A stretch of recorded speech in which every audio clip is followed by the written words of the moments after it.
Hello दोस्तों, नमस्कार। पिछले वीडियो में हमने अणुसंख्यक गुणधर्म पर टॉपिक छोड़ा था। आज देखते हैं क्या है अणुसंख्यक गुणधर्म। चलेंगे दोस्तों अणुसंख्यक गुणधर्म के बारे में डिटेल्स। अगर देखा जाए ना तो विलयन जो होती है उसके गुण दो बातों पर निर्भर करती है। एक तो विलयन के प्रकृति पर निर्भर करता है, जैसे आप लोग सुने होंगे विस्कोसिटी, श्यानता, पृष्ठ तनाव। ये सभी क्या है, विलयन की प्रकृति पर निर्भर करता है। कुछ विलयन के ऐसे गुण होते हैं जो विलेय व विलायक, इनके क्या होता है, अणुओं की संख्या पर निर्भर करता है। यानी अगर विलेय का अणु कम है तो गुण क्या होगा, कुछ और होगा। विलेय के अणु जैसे जैसे बढ़ते चले जाएंगे उसकी गुण भी क्या होगी, बदलती चली जाएगी।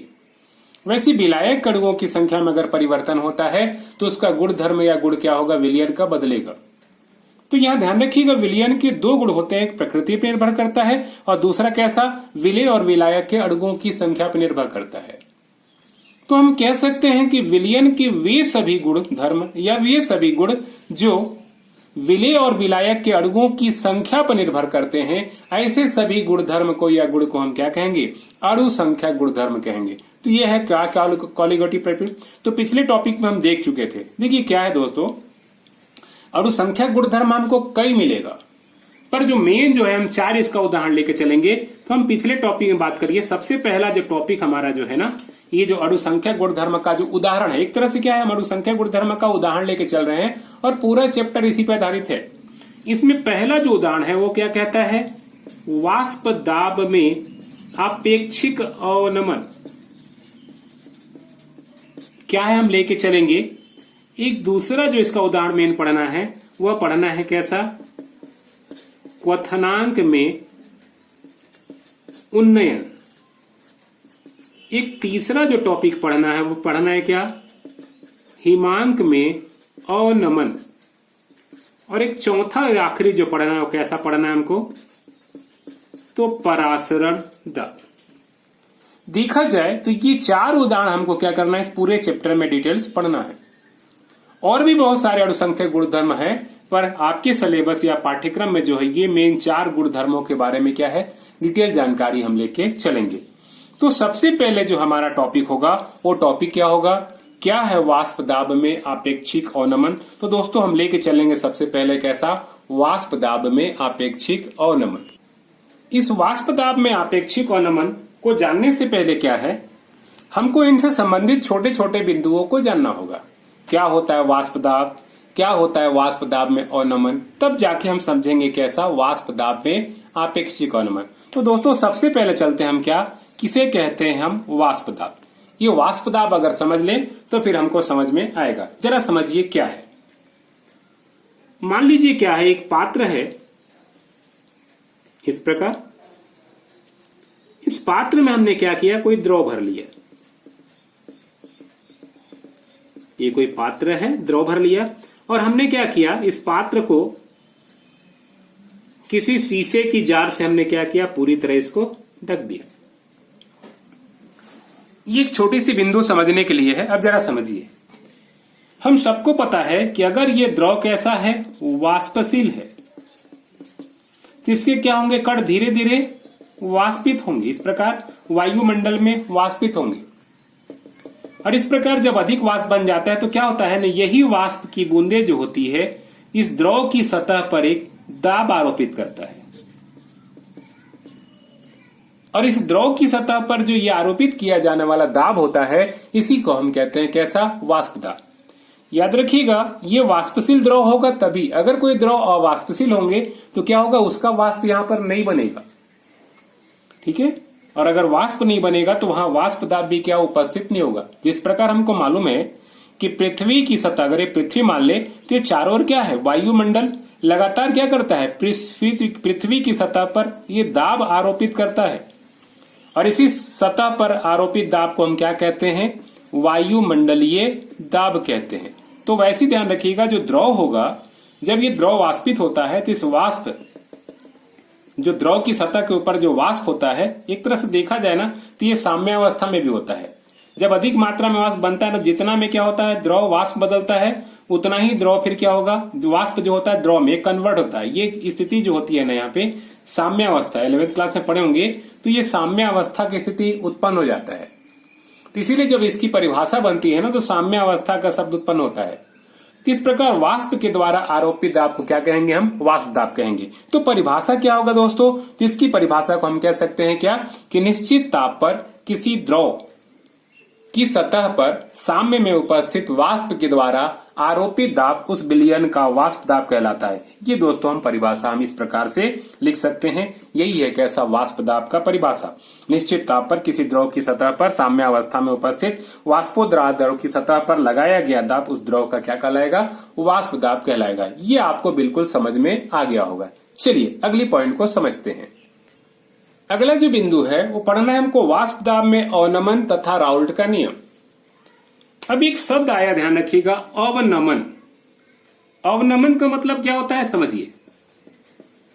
अवनमन का मतलब नीचे हो सकता है, या फिर कह सकते हैं कभी, या कह सकते हैं कम होना, ये शब्द का अर्थ है। अब जरा बात को समझिए।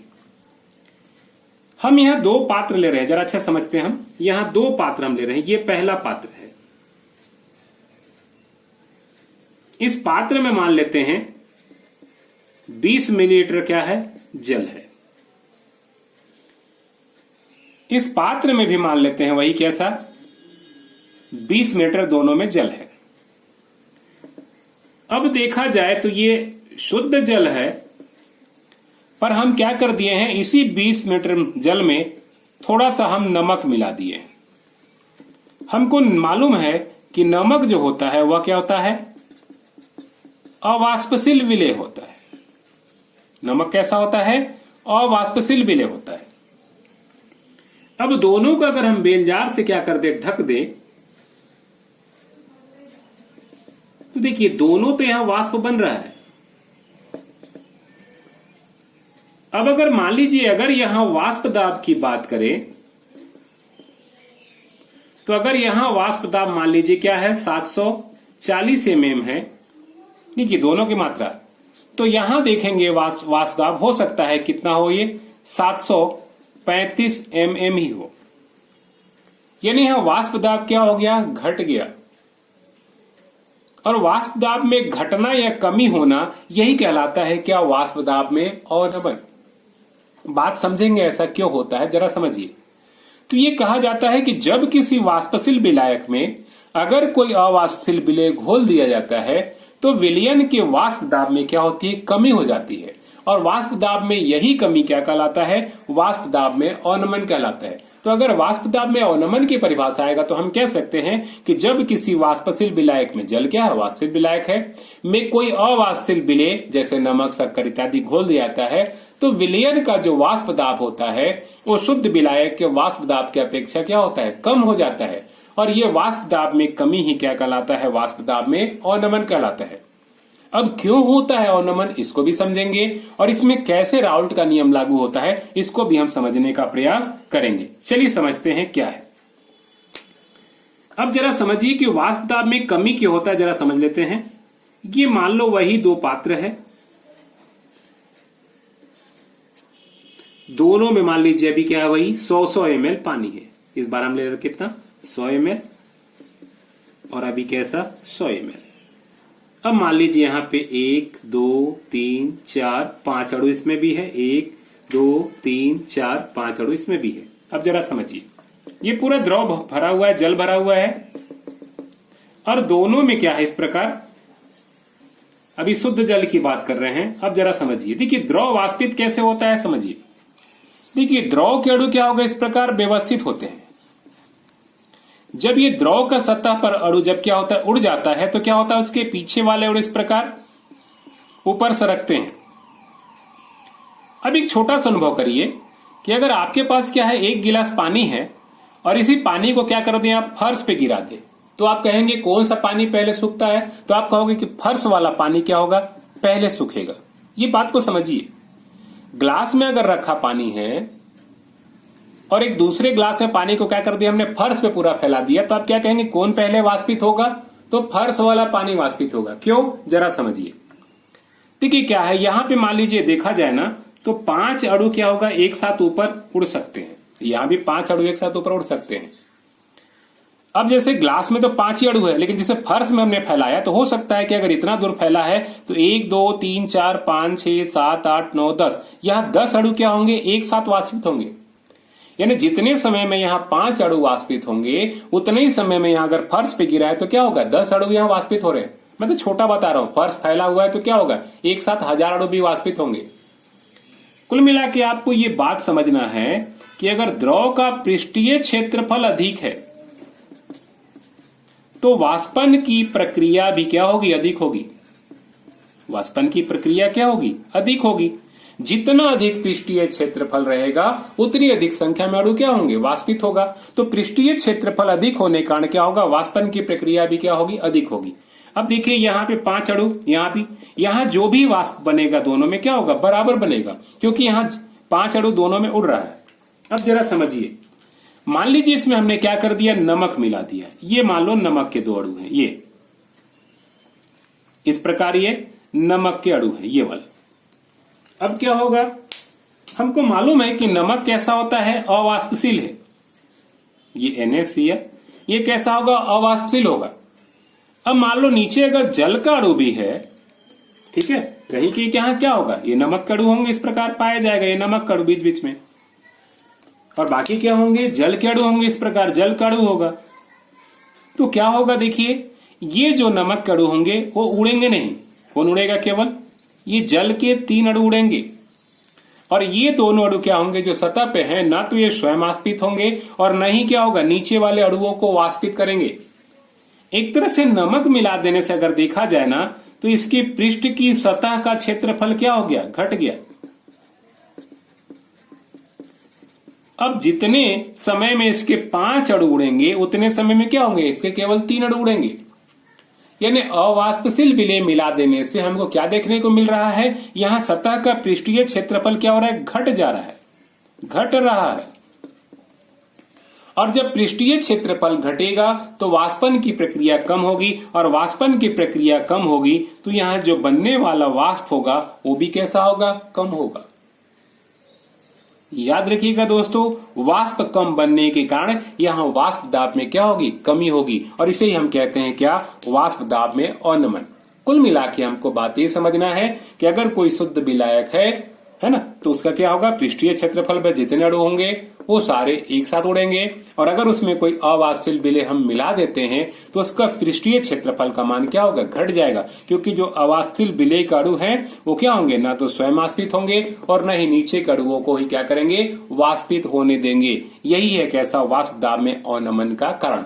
तो क्या हो जाएगा, सीधी सी बात है कि जब किसी वाष्पशील विलायक में अगर हम कोई अवाष्पशील विलेय मिला देते हैं तो क्या होता है, इसका पृष्ठीय क्षेत्रफल विलयन के लिए क्या होता है, जो वाष्पशील विलायक अणु उनका पृष्ठीय क्षेत्रफल क्या घट जाएगा, जिससे वाष्पन की प्रक्रिया क्या होगी, कम होगी, और वाष्पन की प्रक्रिया कम होगी तो वाष्प दाब भी क्या होगा, कम बनेगा।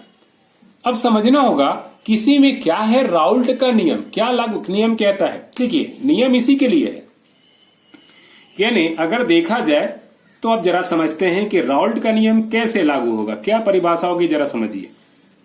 तो हम वही लेके चल रहे हैं, एक ऐसे विलयन को लेके चल रहे हैं जिसमें क्या है, अवाष्पशील विलेय घुले हुए हैं।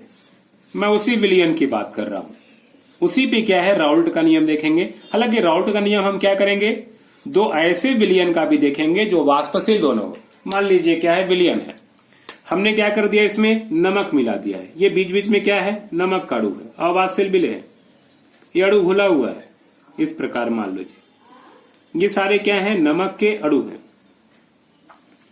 अब जरा समझिए क्या है, ये मान लीजिए इस प्रकार ढका हुआ क्षेत्रफल है, ये मान लीजिए किसका अणु है, विलायक है। तो ये क्या विलयन, किसका विलयन है, ये नमक का विलयन है। अब यहां वाष्प किसका बनेगा, हमको मालूम है कि नमक के अणु क्या होंगे, वाष्पशील नहीं है, तो वाष्प केवल और केवल किसका बनता है, विलायक का बनता है। यानी जो भी यहां वाष्प दाब होगा वो किसके द्वारा लगाया गया होगा? केवल और केवल विलायक के द्वारा लगाया गया होगा, क्योंकि विलेय अणु ना तो वाष्पित हो रहा है और न ही वाष्प बना रहा है और न ही क्या करेगा, वो दाब आरोपित करेगा। यानी जो भी इस द्रव की सतह पर दाब लगेगा वह दाब क्या होगा? केवल और केवल क्या होगा? विलायक के अणुओं पर निर्भर करेगा। यानी विलायक के जितने अधिक अणु होंगे, सीधी सी बात है, वाष्प दाब का मान भी क्या होगा? उतना ही होगा। देखिए अब अगर देखा जाए तो ये विलायक अणु, अब विलयन कह लें या विलायक कह लें, देखिए अगर शुद्ध विलायक है तो यहाँ विलायक अणु के वाष्प दाब लगा रहे हैं, विलयन है तो भी क्या है? विलायक अणु क्या कर रहे हैं? लगा रहे हैं। कुल मिला के अवाष्पशील विलेय युक्त विलयन में जो वाष्प दाब होता है वो किस पर निर्भर करता है? केवल और केवल विलायक के अणुओं पर ही निर्भर करता है। तो राउल्ट ने क्या किया? इसी को बताया कि जब किसी, ध्यान रखिएगा यहां एक कैटेगरी लेना पड़ेगा, निश्चित ताप। तो निश्चित ताप पर जब किसी अवाष्पशील विलेय युक्त विलयन को क्या करते हैं? रखा जाता है। तो विलयन की हम चाहे वाष्प दाब कह ले, चाहे विलायक का हम वाष्प दाब कह ले, वो क्या होता है? विलायक के मोल प्रभाज। मोल प्रभाज का मतलब आप लोग पिछले टॉपिक देख लीजिएगा, मोल प्रभाज भी डला हुआ है। मोल प्रभाज एक तरह से कहा जाए तो क्या है? अणुओं की संख्या। विलायक का मोल प्रभाज कर रहे हैं मतलब विलायक अणुओं की संख्या, क्योंकि यहाँ पे क्या है? केवल और केवल विलायक अणुओं की संख्या पर निर्भर कर रहा है। तो हम कह सकते हैं कि विलयन या विलायक का वाष्प दाब जो होगा केवल और केवल क्या होगा? विलायक के मोल प्रभाज के समानुपाती होगा, क्योंकि यहाँ विलेय अणु निर्भर कर ही नहीं रहा है किस पर? वाष्प दाब पर। यहाँ वाष्प दाब केवल और केवल कौन बना रहा है? विलायक बना रहा है। तो यही कहता है राउल्ट नियम, क्या कहता है कि निश्चित ताप पर क्या होगा? अवाष्पशील विलेय युक्त विलयन या विलायक का जो वाष्प दाब होता है विलायक के मोल प्रभाज के क्या होता है? समानुपाती होता है। और इसे ही हम कहते हैं कौन सा नियम? राउल्ट का नियम। देखिए हम कैसे लिखते हैं इसको। यह है दोस्तों राउल्ट का नियम कि स्थिर ताप पर किसी अवाष्पशील विलेय युक्त विलयन के ऊपर उपस्थित विलयन या विलायक, चाहे विलायक कह लें या विलयन कह लें, उसका जो वाष्प दाब होगा वो विलायक के मूल प्रभाज के क्या होता है? समानुपाती होता है। इसे कहते हैं हम क्या? राउल्ट का नियम। आगे देखिए इसका व्यंजक हम व्युत्पन्न करेंगे, गणितीय व्यंजक, कि राउल्ट का नियम का गणितीय व्यंजक क्या होगा। चलिए देखते हैं गणितीय व्यंजक। चलिए समझते हैं। मान लेते हैं यहां पे कैसा, विलयन का जो वाष्प दाब है इसको हम व्यक्त कर रहे हैं किससे? पी से। चलिए हम विलायक का जो वाष्प दाब व्यक्त करना चाह रहे हैं वो किससे? पीए से। और मान लेते हैं विलायक का मूल प्रभाज। मूल प्रभाज के हमने टॉपिक पढ़ा दिया होगा, आप अपने लिंक चैनल में खोल सकते हैं, देख सकते हैं। किसी को असुविधा हो रहा तो चैनल को सब्सक्राइब कर लेंगे तभी मिलेगा, अगर चैनल सब्सक्राइब नहीं किए होंगे तो दिक्कत हो जाएगा। वैसे देख लीजिएगा इस वीडियो में एनकेजी केमिस्ट्री, इसको सर्च करेंगे ना तो भी क्या होगा? आपको मिल जाएगा इस पर वीडियो।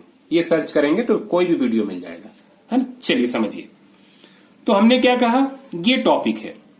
अब राउल्ट का नियम क्या कहता है? स्थिर ताप पर अवाष्पित विलयन का वाष्प दाब या विलायक वाष्प दाब मतलब पी, या फिर कैसा? पीए बराबर भी कर दे रहे हैं, क्योंकि वहां जो वाष्प दाब होगा उसको विलयन का भी कह सकते हैं और पीए कह सकते हैं ना, विलायक का भी कह सकते हैं। ये किसके समानुपातिक होगा? तो राउल्ट का नियम क्या कहता है? विलायक के मोल प्रभाज के समानुपाती होगा। यानी ऐसा हम लिख सकते हैं, ऊपर की परिभाषा के हिसाब से क्या होगा? ये ऐसा हो जाएगा। अभी P को छोड़ दे, हम इसी को लेकर चलेंगे तो क्या होगा? P बराबर कैसा होगा यहाँ पे? KXA, equation number first. अब जहां देखा जाए तो जहां एक के एक क्या है? स्थिरांक है, यही है ना। इसे यहां समानुपातिक स्थिरांक कहते हैं, ध्यान रखिएगा, इसे समानुपातिक ना स्थिरांक कहते हैं। चलिए इक्वेशन को, चलिए आगे देखते हैं। आगे हम बढ़े तो ये कंडीशन मिल चुका है। यदि मान ले विलायक कैसा हो? शुद्ध हो, यानी ऐसा कंडीशन मान रहे कभी उसमें कोई भी अवाष्पशील विलेय नहीं मिलाया गया, तो क्या होगा? देखिए यहां पे पी ए बराबर कैसा है ना, इसी से चल रहे हैं के, देखिए शुद्ध हो तो क्या होगा, ध्यान रखिएगा, XA बराबर क्या होगा, 1 हो जाएगा। XA बराबर क्या होगा, 1 होगा। क्यों होगा हम जरा बात करेंगे हम। तो P बराबर कैसा होगा, K, XA की जगह होगा 1।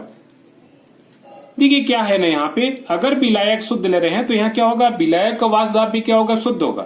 तो यहाँ 0 एक तरह से जो बैठा रहे, डॉट बैठा रहे हैं, ध्यान रखिएगा ये पहचान है।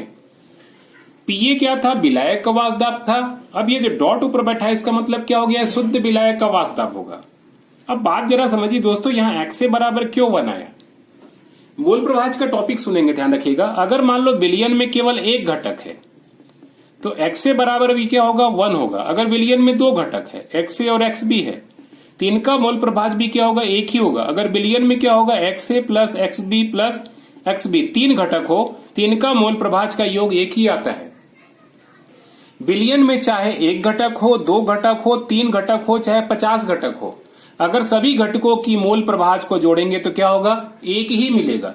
चूंकि यहाँ क्या है, शुद्ध विलायक है तो एक ही घटक है, इसीलिए यहाँ मोल प्रभाज बराबर क्या हमने 1 लिया। बस इसी को लेकर चल रहे हैं। अब देखिए, यानी अगर विलायक शुद्ध लें तो K का मान कितना आ रहा है, P0 1 के बराबर हो रहा है। तो क्या करते हैं हम, समीकरण 1 में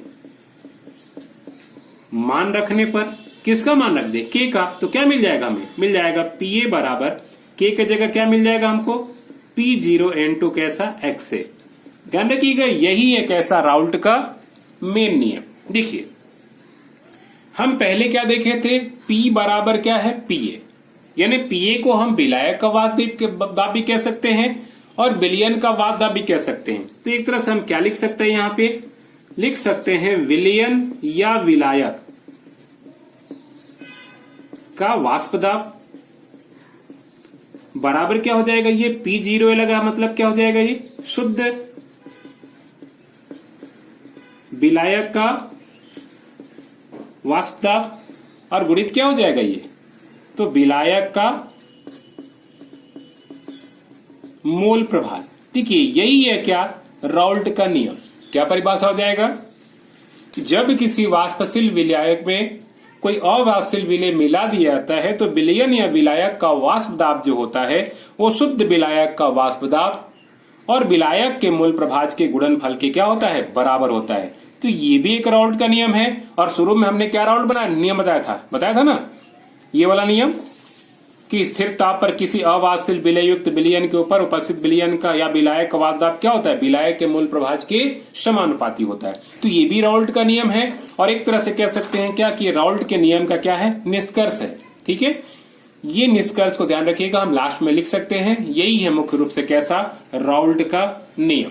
चलिए देखते हैं कि अगर विलयन द्विअंगी हो, मतलब अगर ऐसा हो कि इसमें विलय भी क्या हो, वाष्पशील हो।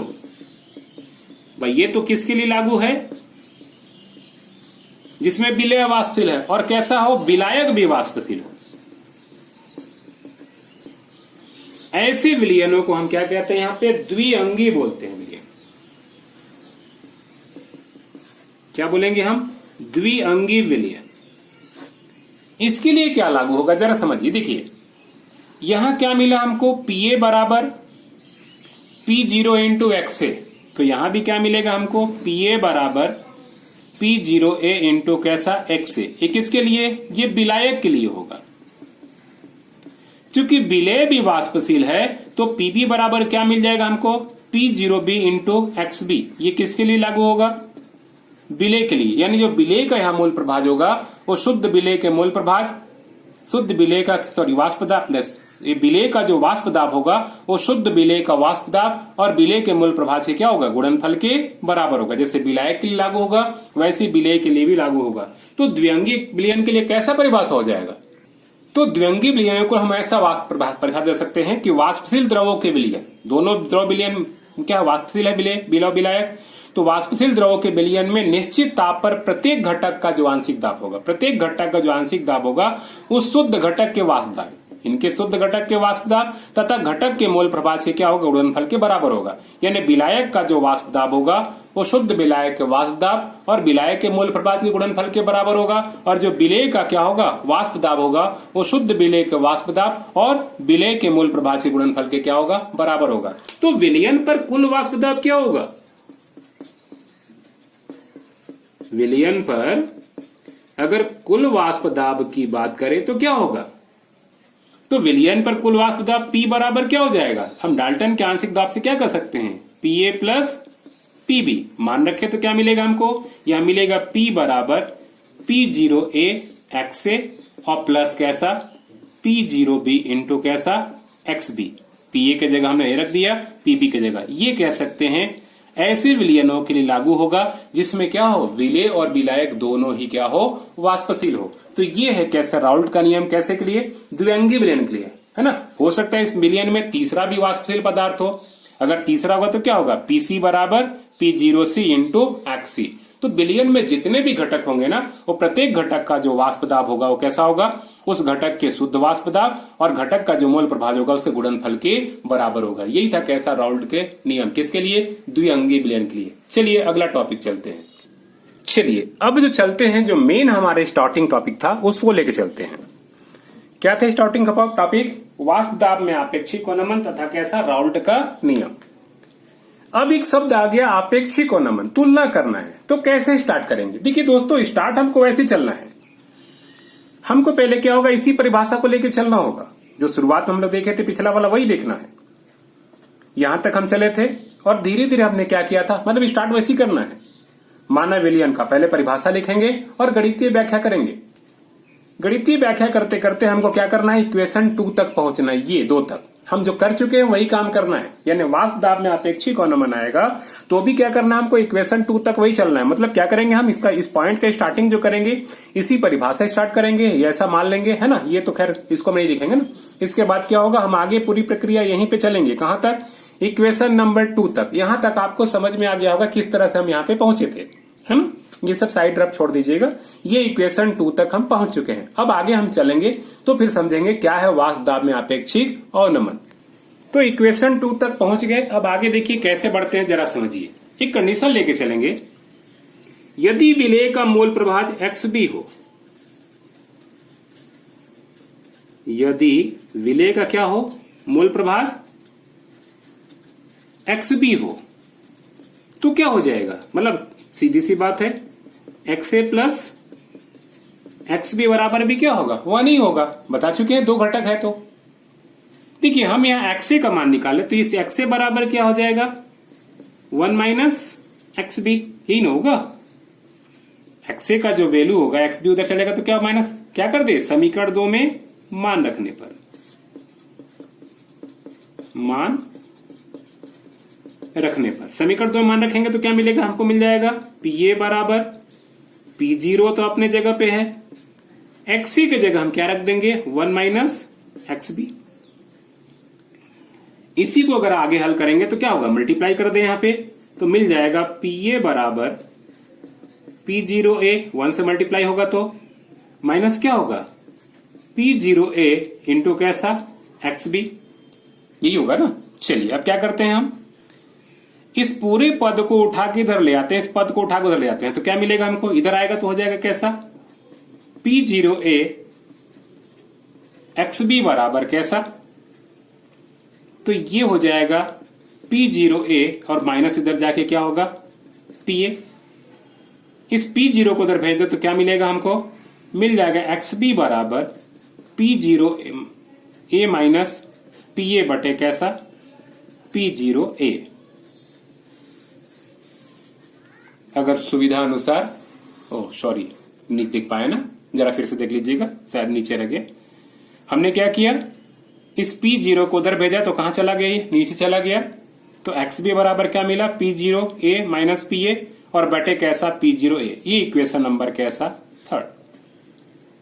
यही वास्तव में क्या है, राउल्ट का आखिरी कह सकते हैं वाष्प दाब का आपेक्षिक अवनमन का नियम है। जरा समझिए क्या है। देखिए हम एक एग्जाम्पल लेके चले थे, जैसे मान लीजिए 2 पात्र है, इसमें क्या है, शुद्ध जल है। जरा समझते हैं यहां पे ना, इसको समझना है, रटना नहीं है। पहले तो समझेंगे कि P0A माइनस PA बराबर क्या है, और फिर समझेंगे P0A माइनस PA बटे P0A को हम क्या कह सकते हैं। इसको समझने के लिए हम एग्जाम्पल लेके चल रहे हैं। ये शुद्ध जल है और एक ऐसा है नमक युक्त जल है। शुद्ध जल को हम कह सकते हैं P0S व्यक्त कर सकते हैं, और नमक युक्त को क्या कह सकते हैं, PA कह सकते हैं, विलयन या विलायक। अब मान लीजिए शुद्ध विलायक था तो इसकी दाब कितनी थी, 740 था, और इसकी दाब हमने कितना माना था, 735।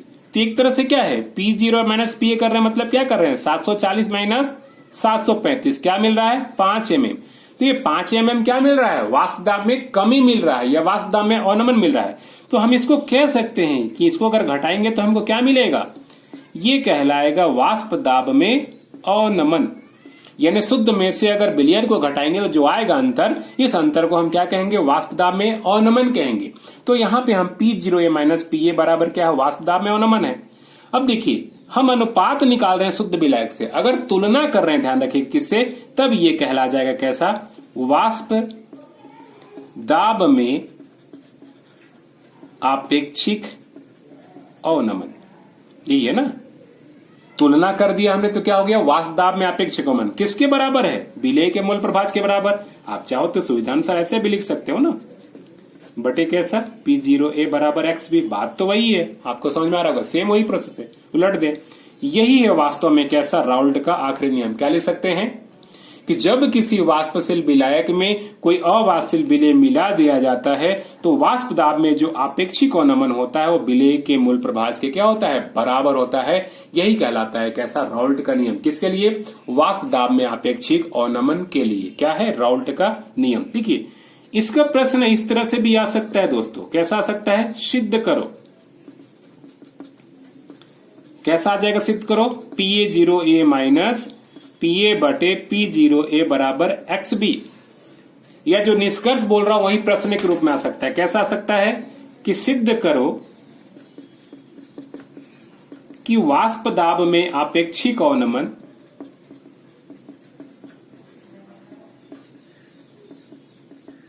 विलेय के मूल प्रभाज के बराबर होता है, विलेय के मूल प्रभाज के बराबर होता है।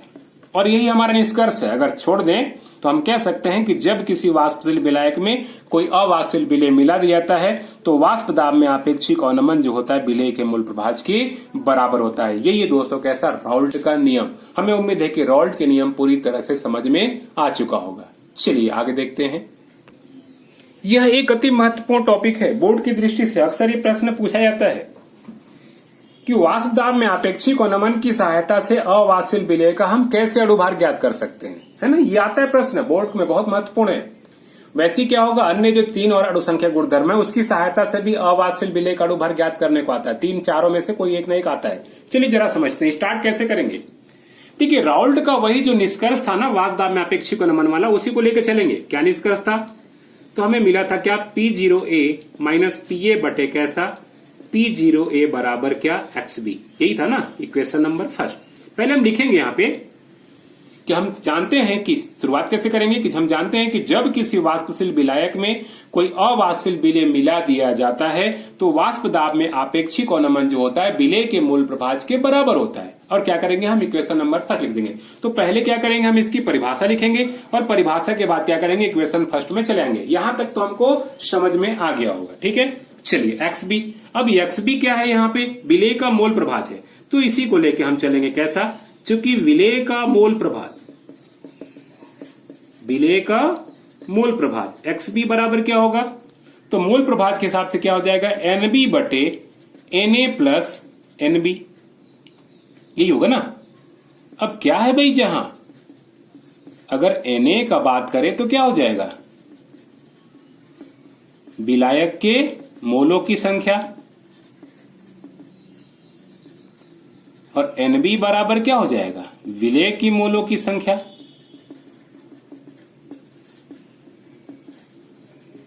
ठीक है दोस्तों, अगर दिक्कत आ रहा होगा तो मैं बार बार बोल रहा हूं कि मोल प्रभाज के टॉपिक को एक बार जरूर देख लीजिएगा। अगर वो देखे रहेंगे तो बिल्कुल इक्वल समझ में आएगा। चलिए, तो XB बराबर क्या होगा, फार्मूला NB बटे Na प्लस NB। अब Na और NB भी निकालना होगा, है ना। ये क्या है, अब इसी में आगे बढ़े कैसा हम, तो पहले निकालते हैं कैसा, विलेय की मोलों की संख्या। विलेय की मोलों की संख्या NB बराबर, तो फार्मूला क्या कहता है, विलेय की मोलों की संख्या बराबर क्या हो जाएगा, विलेय का द्रव्यमान और बटे क्या हो जाएगा, विलेय का अणुभार।